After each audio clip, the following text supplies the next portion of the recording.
ఇక చల్లముద్ద పెట్టే టైం అయితే వచ్చేసిందండి. మొత్తం ఎర్రమట్టితోటైతే నట్టింట్లో అయితే అలా మొత్తము అలికేశారు. అలికి దానిపైన దబ్బలు తీసుకొని కుంకుమ, పసుపు మన ఇష్టం అన్నమాట. ఏ కలర్స్‌తోనైనా వాళ్ళైతే అలా చేస్తారు. చెప్పాను కదండీ! వేరే కమ్యూనిటీ వాళ్ళొచ్చి చేస్తారన్నమాట. వాళ్ళ వృత్తే అదన్నమాట. దబ్బలైతే అవ్వండి. హోల్స్ పెట్టి అలా చేస్తారన్నమాట. ప్రతి ఒక్కరైతే ఎంతో ఏమంటారండి, ఆసక్తిగా అయితే చూస్తున్నారన్నమాట. చాలా ఇలా వేయండి, అలా వేయండి అనేసి వాళ్ళకైతే ఒక సజెషన్ అయితే ఇస్తున్నారు. వాళ్ళు చాలా ఓపిక్గా ఎంత పేషెన్సీగా మనం చెప్పిన వింటున్నారంటే హ్యాట్సప్ అండి. నిజంగా అంత వర్క్ చేస్తూ వాళ్ళు మనం చెప్పే ప్రతి మాటకు మనకు వాల్యూ ఇస్తూ వాళ్ళు అక్కడ వర్క్ చేస్తున్నారంటే చాలా గ్రేట్ అండి. చాలా హార్డ్ వర్క్ అన్నమాట అది. సో ఫైనల్గా అయితే వర్క్ అయితే కంప్లీట్ అయితే చేశారు. నిజంగా మనం డబ్బులు ఇస్తున్నాం కదా అని అజమాయిస్ అయితే చెలాయించకూడదండి.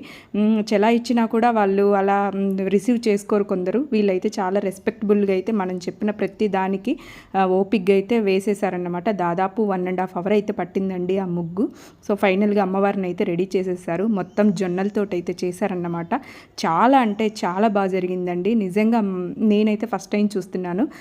మీరు ఎవరైనా నంద్యాల సైడ్ ఉన్న వాళ్ళైతే డెఫినెట్లీగా అయితే కమెంట్ చేయండి. మీకైతే ఆల్రెడీ కొత్త ఏం కాదు, చూసే ఉంటారన్నమాట. అబ్బాయి పెళ్ళిలో అయితేనే ఇలా చేస్తారంటండి, అమ్మాయి పెళ్ళి అయితే కాదు అనేసి అన్నారు. కొన్ని చోట్ల అమ్మాయిల పెళ్ళి కూడా ఇలానే చేస్తారనేసి అయితే అన్నారండి.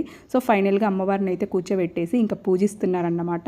సో ఆ హోల్లో అయితే మనం వండిన ప్రతి ఒక్కటి అందులో వేసేసి అమ్మవారికి అయితే పూలు, పసుపు, కుంకుమ, గాజులు ఇలా అయితే అన్నీ రెడీ చేశాక ఇంకా పెళ్ళికొడుకుని అయితే పిలిచాడండి.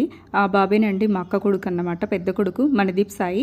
ఆ అబ్బాయిని అయితే ఇంకా మొత్తం కొబ్బరికాయ కొట్టి అమ్మవారిని మొక్కోమని చెప్తున్నారండి. నిజంగా ఎటువంటి ఆటంకాలు లేకుండా మా సాయి పెళ్ళి హ్యాపీగా జరిగి వాళ్ళు సంతోషంగా ఉండాలనేసి అయితే మనస్ఫూర్తిగా అయితే కోరుకుంటున్నానండి. నేను కూడా అంత మొక్కుని దక్షిణ అయితే సమర్పించి స్వామివారికి ధూపం అది వేసేసి మొక్కున్నానండి. So happy married life Sai.